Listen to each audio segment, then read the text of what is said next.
Адам денсаулығы басты құндылық деп есептесек, өзіміздің ішіп жүрген асымыздың түп тамырына мән бергеніміз жөн. Мысалы, жұмыртқаның құнарлы және дұрыс болмаған құстың азығы мен саулығына тікелей байланысты. Үй құстарының да өзіне тән түрлі аурулар бар, ал оларды уақытылы емдеу құс өсірушінің міндеті. Жұмыртқада адам ішегіне зиян ішек инфекциялары тудыруы мүмкін. Ең жиі кездесетін инфекциясы сальмонеллез. Сонымен қатар құстарды емдеуде антибиотиктердің артық мөлшері құс азығына түрлі қоспалар да қосуда адам денсаулығына әсер етеді. Сондықтан құсқа беретін азыққа баса мән берген жөн. Бүгінде құсқа укол болмаса дәрі-дәрмек салып, жұмыртқаны саудаға айналдырып отырғандар бар. Ал құстағы жұмыртқаның толық дамымаған себебінен оның адам баласының денсаулығына кері әсері болады. Дүкеннен сатып алған жұмыртқаның таңбасына немесе қораптағы жазуына қарап жұмыртқаның қандай екенін анықтауға болады. Сондықтан жұмыртқаны сатып аларда оның таңбасына мән берген жөн. Мәселен, жұмыртқа сыртында Д деген жазу болса, онда ол диеталық жұмыртқа. Оның сақтау мерзімі 7 күн. Егерде С деген жазу болса, ол столовый деген сөз. Демек асқа пайдалануға арналған жұмыртқа. Ал егер жұмыртқаның сыртында ондай жазу болмаса, міндетті түрде қораптағы жазуға мән берген дұрыс. Себебі қорапта барлық мәліметтер сақтау мерзімі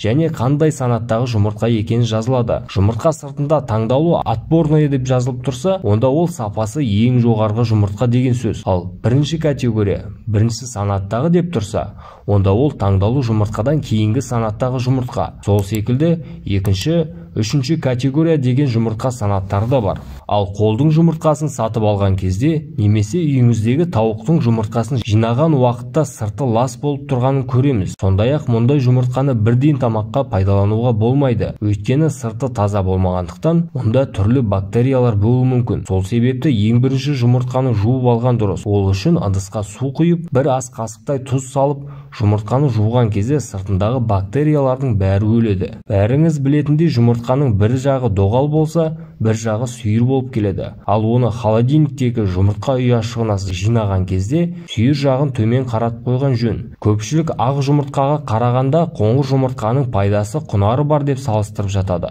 Алайда мұндай жұмыртқа түсінің ешқандай да маңызы жоқ. Жай ғана ақ тауықтың жұмыртқасы ақ болса, қара тауықтың жұмыртқасы қоңыр болады екен. Жұмыртқа көлемі әрдайым бірдей бола бермейді. Бірі үлкен болса, бірі кіші болып келеді. Олардың айырмашылығы да сол жұмыртқа түсі секілді тауықтың жасына байланысты. Дүкеннен сатып алған жұмыртқаның кейбірінің сырты кедір-бұдыр болады.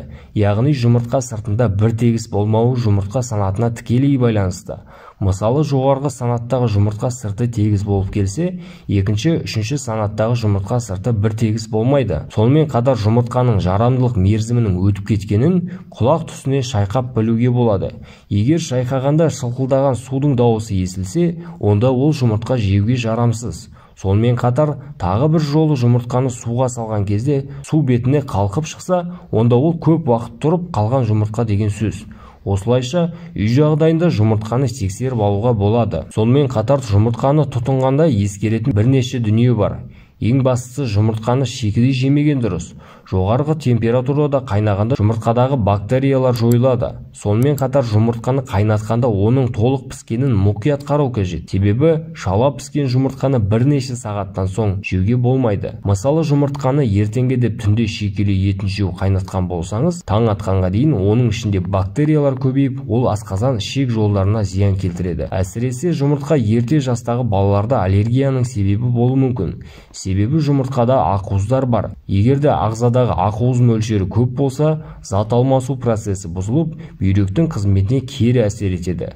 Сондықтан күніне 2 жұмыртқадан артық тұтынбаған дұрыс. Сонымен қатар, жұмыртқа құрамында холестерин көп. Сондықтан қанында холестерині жоғары адамдарға шамадан тыс жұмыртқа жеуге болмайды. Қорыта айтқанда, ішек инфекцияларын болдырмас үшін ең әуелі жұмыртқа сыртын жуып пайдалану керек. Сонымен қатар, ұзақ тұрып қалған жұмыртқаны тұтынбай және белгісіз жерде немесе көшедегі бейтаныс адамнан жұмыртқа сатып алмау қажет. Жұмыртқаның сақтау мерзімін де мұқият қараған жөн. Мәселен, жұмыртқа 2 градустан жоғары 25 тәулікте сақталатын болса, -2 градус температурада 90 тәулік бойы сақталады. Құрметті көрермен, егерде сізге видео ұнаған болса, лайк басып, каналға жазылыңыз. Сіздерге дәрігер айтпайтын көптеген құпия ақпараттармен бөлісіп отыратын боламын.